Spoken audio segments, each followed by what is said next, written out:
Humans want to survive and flourish, to live and live well, to be and be well. Well-being is a combination of pleasure and meaning in life. Humans want to feel good and fulfilled. They want hedonic and eudaimonic happiness. Some want more of the pleasure part, others more of the meaning aspect.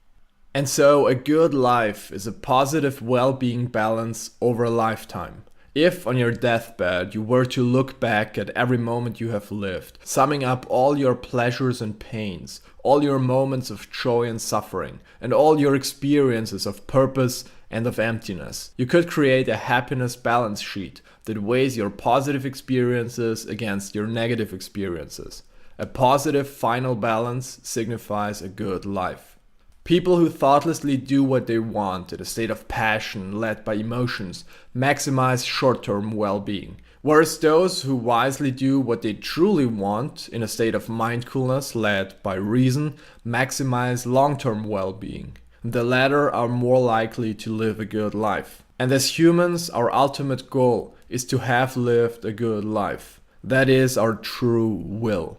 Good is whatever helps us do what we truly want, which is to improve well-being in the long term. But how can we know for sure what will ultimately make us happy?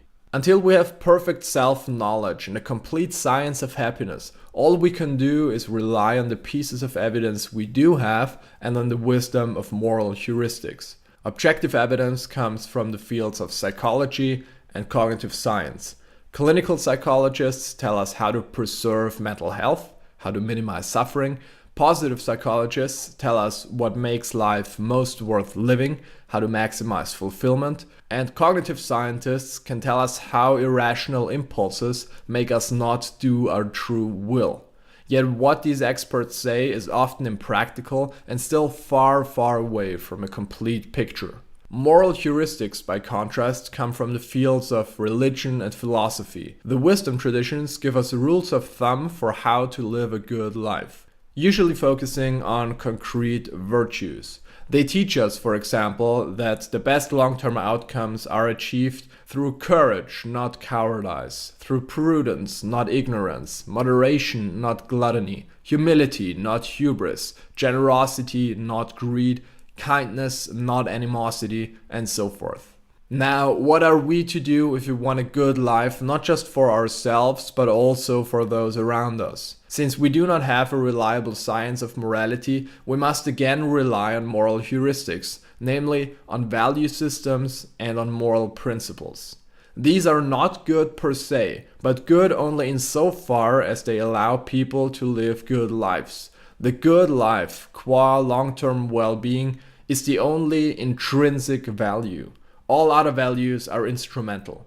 For example, the moral principles known as human rights are not good per se. They're good only insofar as they prove to be useful heuristics for improving human flourishing. Will humans live better lives if they are free from brutal torture and free to express their thoughts? Not necessarily, but very probably. And this probability is what makes human rights ethically good. Similarly, human life is not sacred. There is no such thing as dignity in the natural world. But even though humans are not objectively endowed with dignity, it is probably good to act as if they were. Like money, dignity is a useful fiction. However, its usefulness is limited. Consider people who use the myth of human dignity to argue for economic equality, free healthcare, free education, and free housing. Free, of course, means tax-funded. So others will counter with different moral heuristics, say the values of fairness and liberty. None of these values can settle the controversies of egalitarianism and social spending. When values clash, our common moral heuristics fail. To move ahead, we must sometimes abandon the heuristic approach to morality. We must quit arguing in terms of rights, values, and principles and find back to our common moral ground, the will to live and live well. Although evidence-based utilitarian probabilities might be difficult to calculate, they are our only possible way forward. But people are rarely willing to let go of their values and principles. Many take pride in being principled and believe that staying true to their values is what makes them good people. Sure, a man of principle may have well-developed moral heuristics, but he may also have a dogmatic, bigoted devotion to them. In extreme cases, he might kill for a principle or die for a value, even though a value is essentially just a word, a useful myth. A myth, however, that, if dogmatized, transforms from a means to achieve a good outcome into an end in itself. Who wouldn't want to have easy solutions for difficult life problems? Who wouldn't want a simple recipe for being a good person? Core values and cultural norms simplify life, and they do so with such effectiveness that most people don't recognize how their own deepest values are essentially just instrumental heuristics. Hence, they cling on to them as if they were the be-all and end-all of moral goodness. Even worse, people like to define the good life in terms of their personal values and say stupid things like, a good life is a life lived in freedom with joy and integrity. This is utter moral confusion. Freedom is a vague heuristic to increase well-being. Joy is an aspect of well-being, and integrity is an umbrella term for different moral heuristics.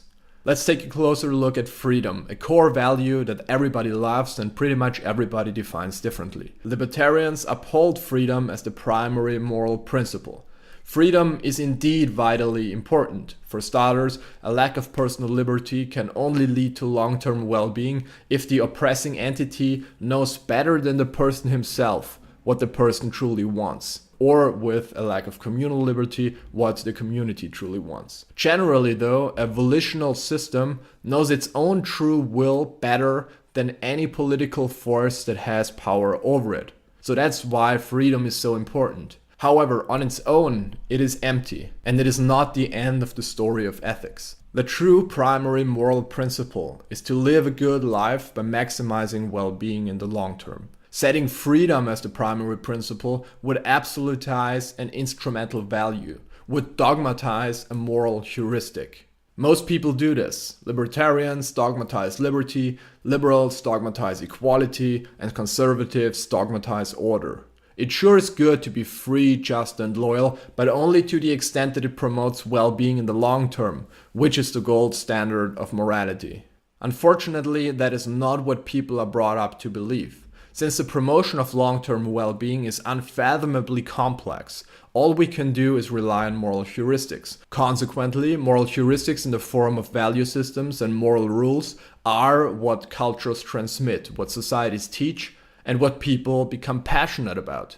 But our moral education fails to present these values and principles as heuristics, so as what they really are. Instead, we learn that they are absolutely and intrinsically good. We learn that embodying and fighting for our values makes us good people. Because of such education, we become ideological, become dogmatic about words like justice, liberty, equality, loyalty, identity, etc., even though these values solely have instrumental worth. Masculinity is another value that has taken on a life of its own, especially in the red pill community where being alpha is the gold standard for morality and where good is defined as whatever sparks impulsive female sexual attraction, no matter what the long-term outcomes are. I'm not saying that these outcomes are bad, just that they're not as obvious as people make them out to be.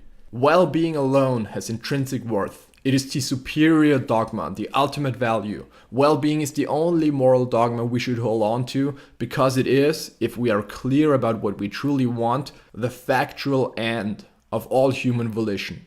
Saints and villains, hedonists and ascetics, fascists and liberals, tribalists and cosmopolitans, they all, despite their radical value differences, desire well-being in some form or another. Anybody who claims that he doesn't want to be well in the long term is wrong, categorically wrong. And this is because the notion of well-being is so broad that it incorporates everything that can make a person feel good. It even includes a person's desire to feel bad if he somehow gains meaning from suffering. A critic would argue that the dogma of all-encompassing well-being is so abstract that it is practically irrelevant. And he would be right to an extent. After all, that is precisely why we need moral heuristics to navigate the moral landscape. Without the guidance of virtue traditions, value systems, and international rights, we would be commonly lost in the complex potentiality of human experience. But we do need the dogma of abstract well-being, particularly when our moral heuristics clash, if only to remind us that no special rights and no specific values are the ultimate moral truth. We need the dogma of human flourishing to stop fighting for values and to start finding solutions. Solutions we all want. Sure, humans are selfish and want solutions that primarily promote their own flourishing. But we mustn't forget that humans are also social creatures who rely on others for cooperation. And nobody will cooperate with assholes who refuse to take care of other people's well-being too. Therefore, rather than a blind devotion to a set of values, we want win-win solutions that allow everybody to live a better life.